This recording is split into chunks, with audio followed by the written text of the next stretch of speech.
Well, let us turn in our Bibles again to the book of Acts and chapter 2. The book of Acts and chapter 2.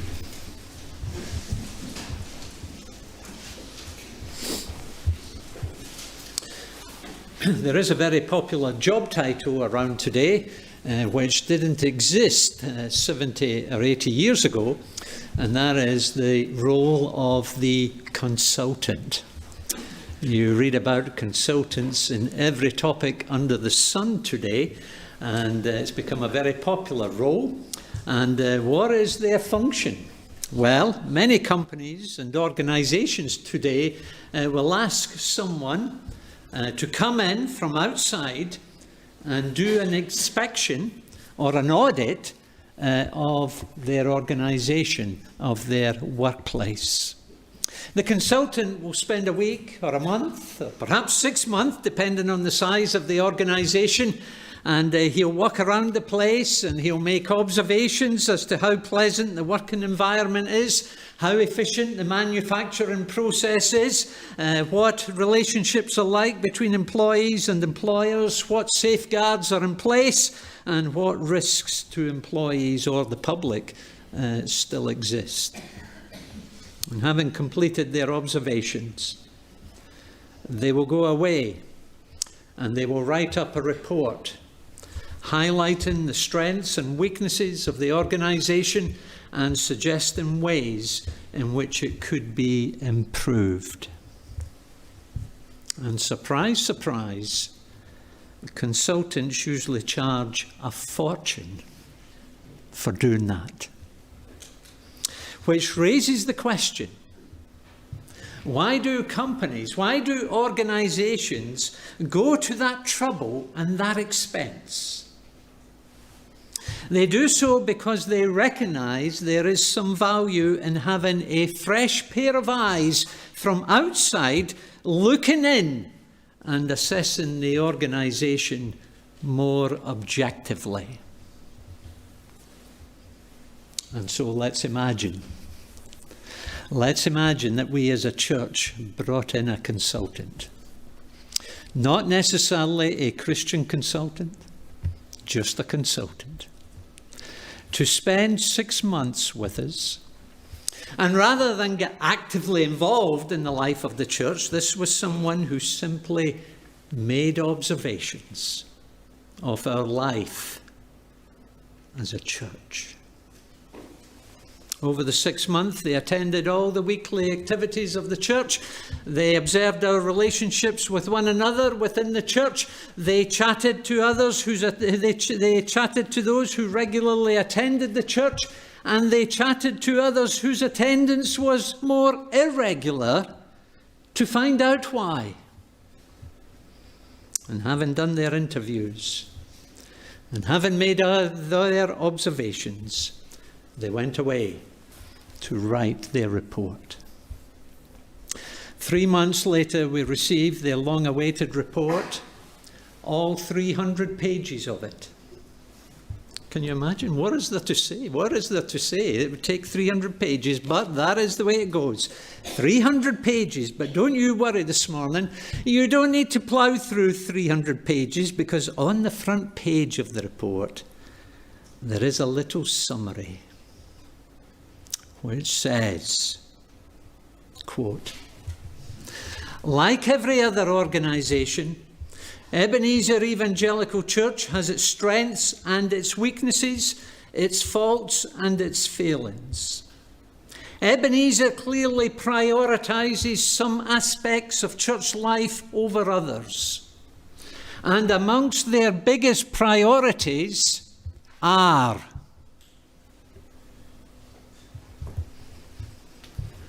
I wonder what the remainder of that sentence would read like.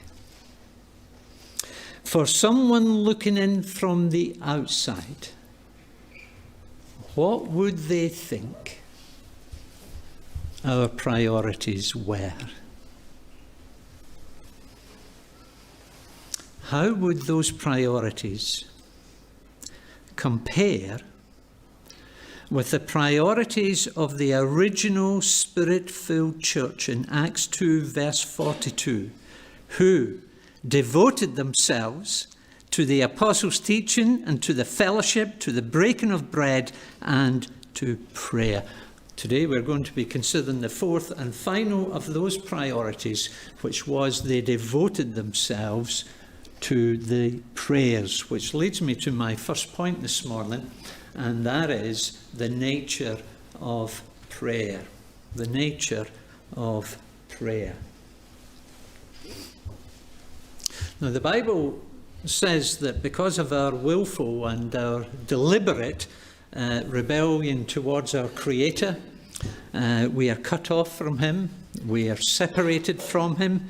That separation between us and God is so great and so serious that the Bible describes it as a state of hostility in which we are God's enemies and God is angry with us.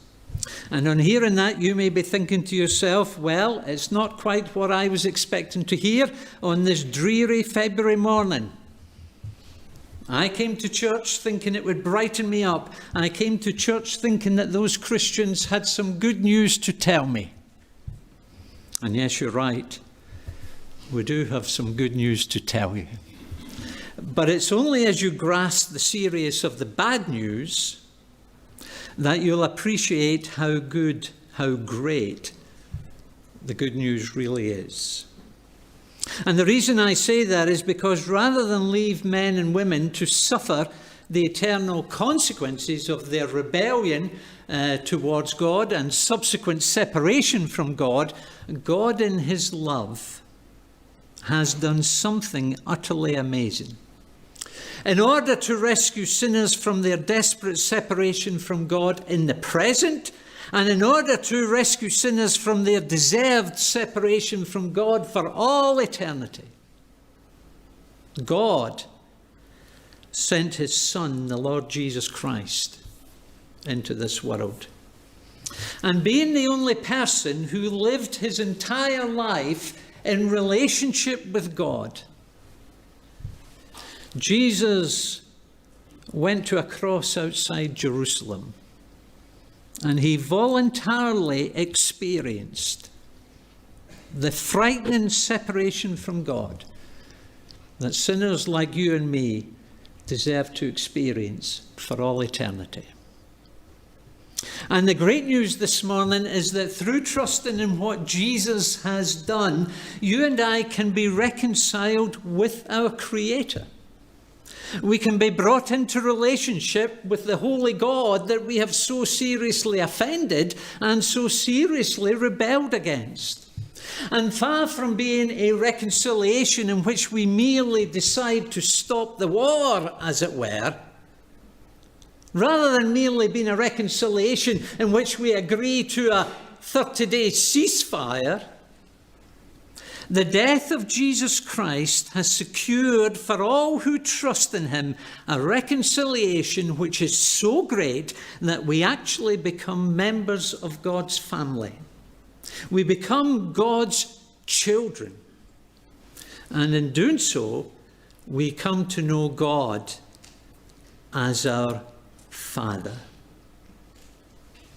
And one vitally important aspect of that father-child relationship that exists between God and the Christian, one vitally important aspect of that relationship is that our Father speaks to us through His Word.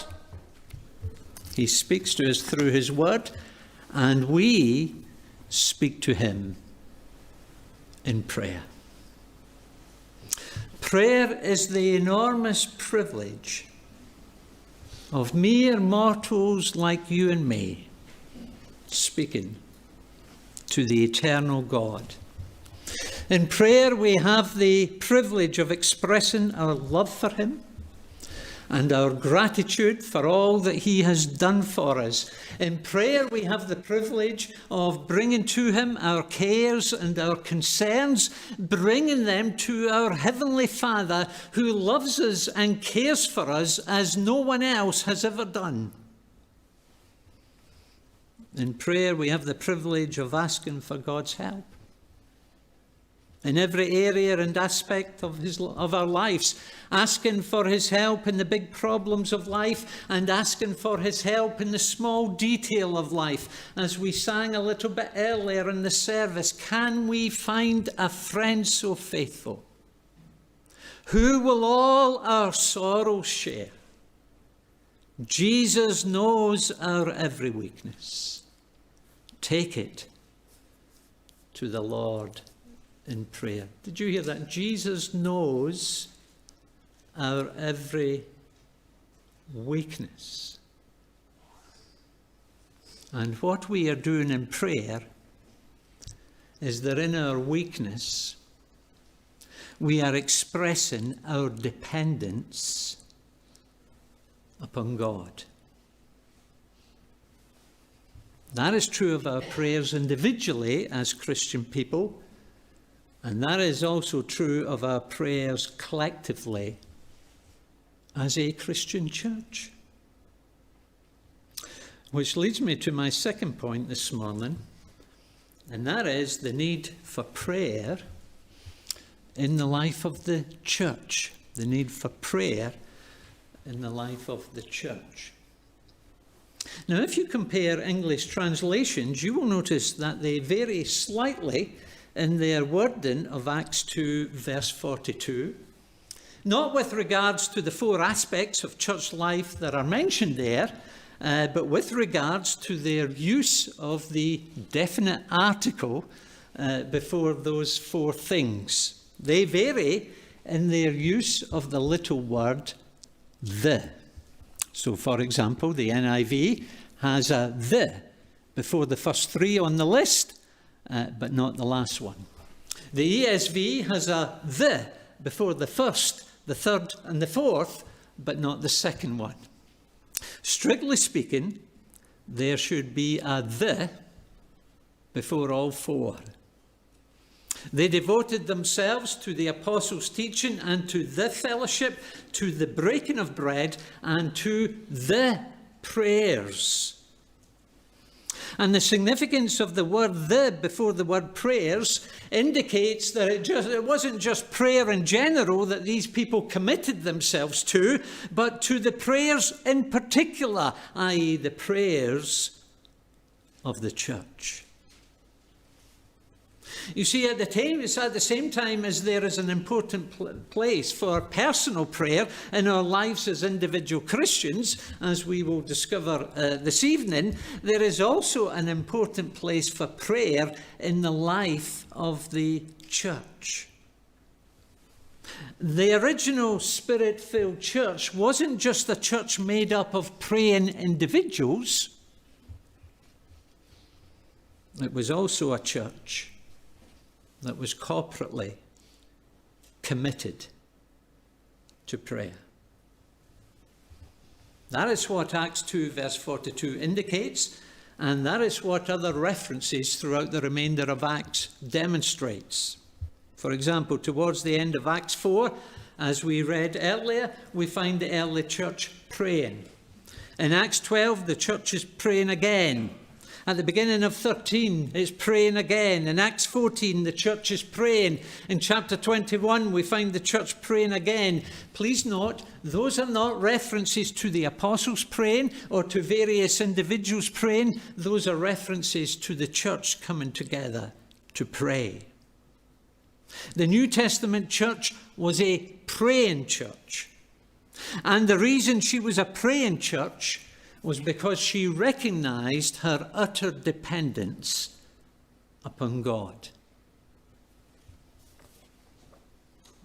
Now, having seen 3,000 people become Christians, can you imagine if the CU mission last week, can you imagine if you turned up today and said, oh, by the way, we saw 3,000 people become Christians? Can you imagine what that would be like? Well, having seen 3,000 people become Christians on the day of Pentecost, we might be tempted to think that this original Spirit-filled church would be riding the crest of the wave for the rest of their life. But nothing could be further from the truth. By the time you get to chapter 4, they are starting to face opposition from outside. You only have to read as far as chapter 5 to find the sins of deceit and deception rearing their ugly head from within the church. In chapter 6, there is disagreement and discontentment within the church. By the start of chapter 8, they're experiencing fierce opposition, persecution. The early church had its fair share of trials and troubles and temptations to face, and the reason it was so committed to prayer was because they realized that they were utterly dependent upon God for their very survival in the face of enormous threats from both inside and outside the church. But then, in addition to that explanation for their corporate prayer life, the other explanation is that they were equally dependent upon God for their growth. Their growth. Now, 3,000 people sounds like a lot of Christians to us, and that sounds like a big church to most of us. But don't forget the enormous task that those 3,000 believers faced. They're all in Jerusalem. But prior to his ascension into heaven, the risen Christ had told the 11 leaders of that church to go and make disciples of all nations. What a task that was. In Acts 1 verse 8, they were told by Jesus to wait in Jerusalem for the coming of the Spirit so that they would receive the power which was necessary for them to be his witnesses in Jerusalem and in Judea and Samaria and to the ends of the earth. And yes, by the time you get to the end of Acts chapter 2, the Holy Spirit has come as promised on the day of Pentecost.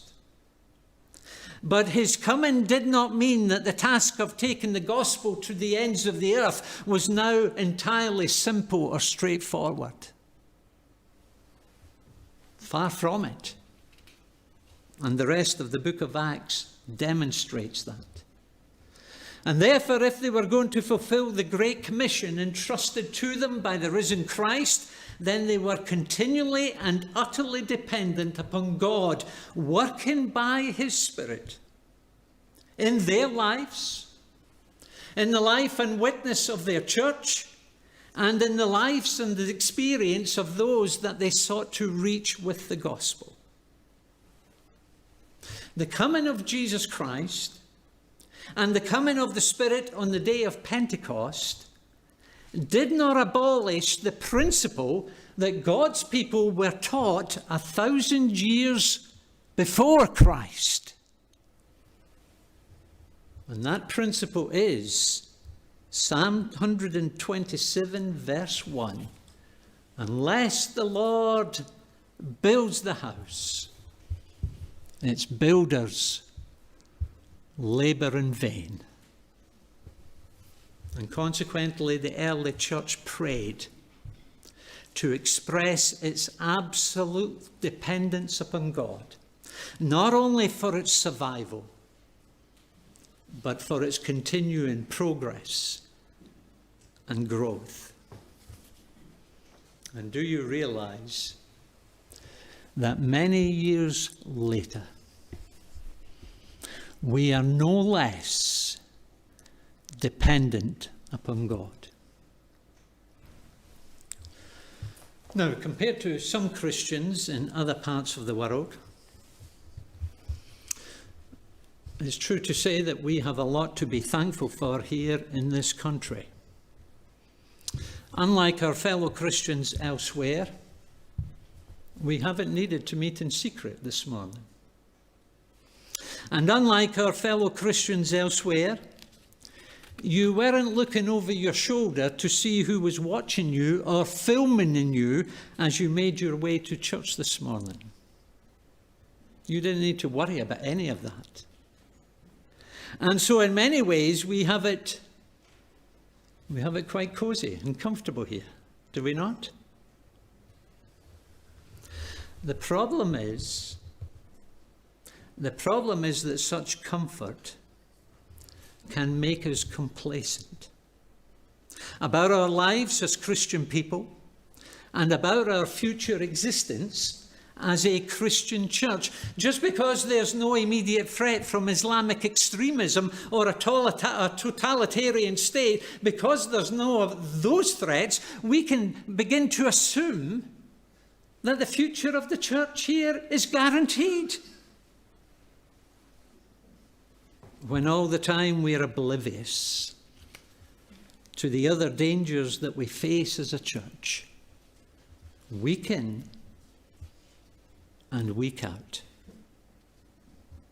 Or we may not be at the cutting edge of Christian persecution as defined by organisations such as Open Doors, but what we must realise is that we are continually under threat from the very real danger of the secularism and the materialism and the pluralism and the relativism of our society, sapping the very life out of us as a church. Or we may not be facing the persecution that the Jerusalem church faced at the start of Acts chapter 8, but don't forget that the existence of that Jerusalem church had already been threatened by then due to deceit and deception within the church in chapters 5 and 6. You read the New Testament letters that are written to New Testament churches, and you will see that the greatest and the most frequent threats to the life of the church back then were not external opposition. Yes, they had that. But you read the letters, and that's not the great threats that are listed. Instead, it is internal threats. Almost all the letters were written because of threats which had arisen internally within the church, threats such as false teaching, immorality, apathy, and disunity. And that is why our continuing existence as a church, from month to month and from year to year, must not be taken for granted, but instead needs to be prayed for regularly as a church, rather than just assuming that the church will still be here in 6 or 12 months' time. We need to be praying that it will still be here. That is the need for prayer in the life of the church. And as for our growth, well, the way in which churches grew in New Testament times, have you ever asked yourself, how did those churches grow back then? Well, it's worth noting that the way in which churches grew in New Testament times was not through discontent Christians moving from church to church. That is not how churches grew back then. Instead, it was through people being converted. Or to use the language of Acts 2, verse 47, and the Lord added to their number daily those who were fed up at the church down the road? No. The Lord added to their number daily those who were being saved. And 2,000 years later, if we're going to see people being saved and added to the church, then we are entirely dependent upon God doing that work, which only He can do. That secret work of His Spirit in regeneration, that sovereign work of His Spirit in opening closed minds and closed hearts so that people respond to the gospel message, as you hear the Lord doing in Acts chapter 16 in the case of Lydia. That is how people are converted. And that is how people are added to the church. It is a sovereign and secret work of God. Yes, we have a responsibility to take the gospel to people, as the CU have done during this past week. But salvation at the end of the day is entirely a work of God. And therefore we are utterly dependent upon God to do his work. If we're going to see people saved, if we're going to see people added to the church, and like the New Testament church, we too ought to be expressing our dependence upon God for our survival and for our future growth. We ought to be expressing our dependence upon God by praying to him as a church. That is the need for prayer in the life of the church. Thirdly and finally, our commitment to prayer as a church.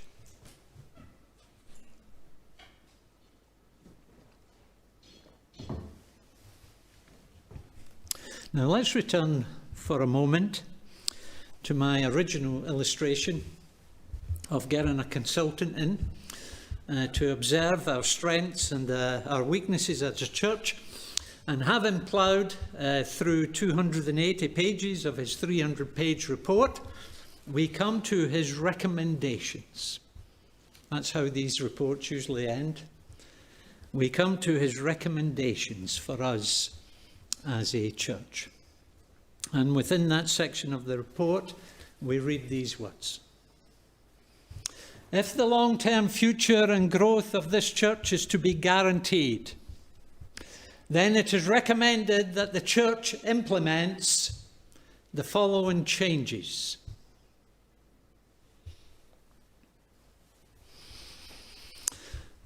What sort of things would a consultant today recommend for us as a church?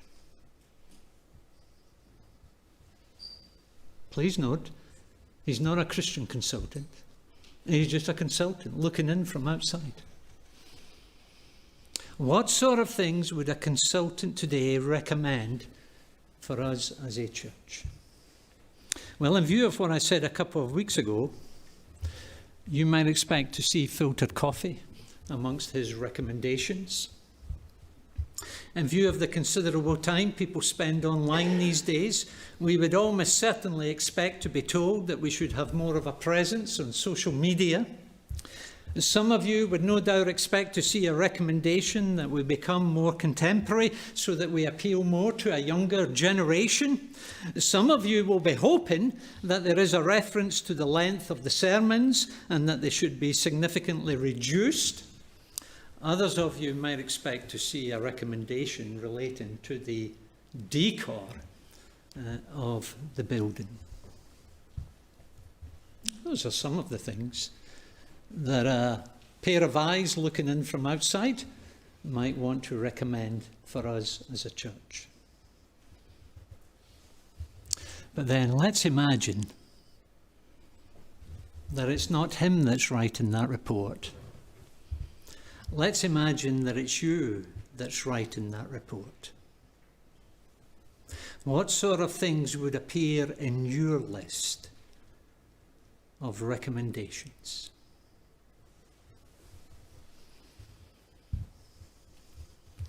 Would your recommendations be any different from that of a secular, non-Christian consultant? Please note, I'm not saying that what the consultant has recommended is necessarily wrong, and I'm not saying that his recommendations are not worth considering and perhaps even worth implementing. But what I am asking is, would your recommendations be any different from his? Would you have anything to add to what he has already said? Would you? And the reason I ask the question is because if we as Christian people see the future security and the success of the church as being dependent on nothing other than the sort of things that a non-Christian consultant could recommend, then it would suggest that we haven't understood the essential nature of the church or the way in which God builds his church. You see, the Church of Jesus Christ is not just another organisation like the local council or the local cricket club or the local Conservative Party. I only use Conservative because it meant the three began with a C. The Christian church is not like those other organisations where coffee and clarinet and colour-coordinated publicity might be the secret of their success. No, there is something different. There is something unique about the church. It is a spiritual body involved in a spiritual work, a work which only God can accomplish by his Spirit. And yes, he uses his people. And just in case you misunderstand what I'm saying, he expects his people to use their common sense. And because some of the things in the consultant's report may simply be common sense, then they may very well be worth thinking about and perhaps even worth implementing. But the Church of Jesus Christ does not run from week to week or month to month just on common sense. And the long-term security or success of the church will certainly not be accomplished just by us using our common sense. However much we use our common sense, we are ultimately dependent upon God doing his work. And one of the lessons we learn from the New Testament church is that the way in which they express their dependence upon God was by praying together as a church. That is why we meet for prayer on a Tuesday evening. And that is why we also meet for prayer, just in case Tuesday is not suitable. That is why we also meet for prayer in the library prior to each of our Sunday services. But I suspect that those times of prayer wouldn't feature very much in our consultant's report.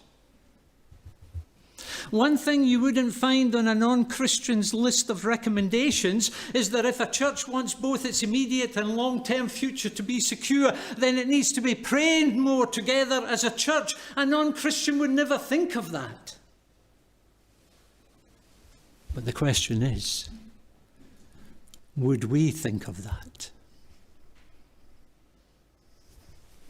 How far down our list of recommendations would we need to go, assuming we're writing them?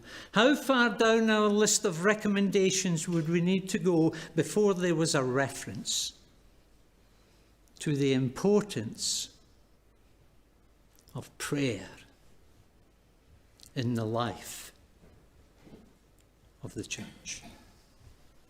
How far down the list until that appeared? I wonder. Forgive me for sounding like an old man, and I don't want to be unnecessarily negative, but one trend I have noticed during my short lifetime, and I appreciate this is a huge generalization, so you no doubt can think of exceptions. But one trend I have noticed during my lifetime throughout the UK is that there seems to be a decreasing emphasis on the place of prayer in the life of the local church. Some churches have just given up on the idea of praying altogether. You look at their weekly timetable and try and see when the church meets for prayer, and you might be struggling to find it. Whereas an older generation, they appreciated and expressed their dependence upon God to build his church as only he can ultimately do. it seems to me that we are in danger of replacing that emphasis on prayer with an emphasis on pragmatism. A pragmatism which places our confidence in other things, the sort of things that you would find in that consultant's report. It's a pragmatism which consciously or unconsciously says, if only we can get this right and do that right and get the next thing right and create the right atmosphere in church, or the right vibe, to use the modern expression, if only we can get all those things right, then we will see the church grow. Well, there's nothing wrong with a pleasant atmosphere in church, that's for sure. But the danger is when we start to see those sort of things as being the secret of our success. When that happens, when those things become the secret of our success, when that happens, our confidence has shifted from God to our own pragmatism. And when that happens, the place of prayer in the life of the church inevitably suffers. After all, why bother praying when we can figure out how to successfully do church ourselves?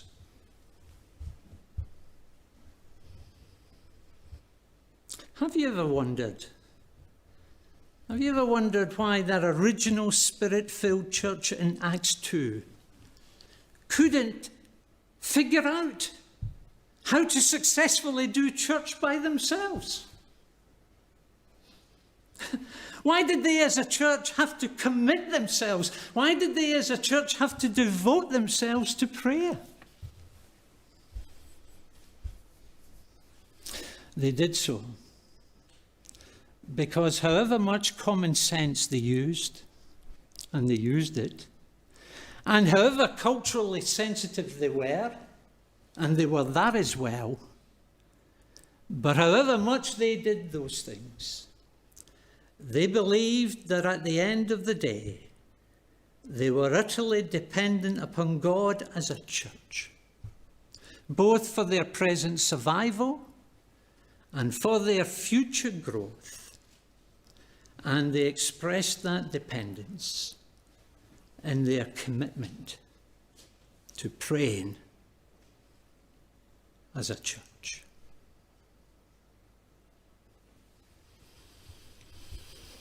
And so that being the case, what place is prayer going to have in our life as a church? And what place is prayer going to have in your involvement in the life of this church? Three things concerning the place of prayer in the life of the church. Firstly, the nature of prayer.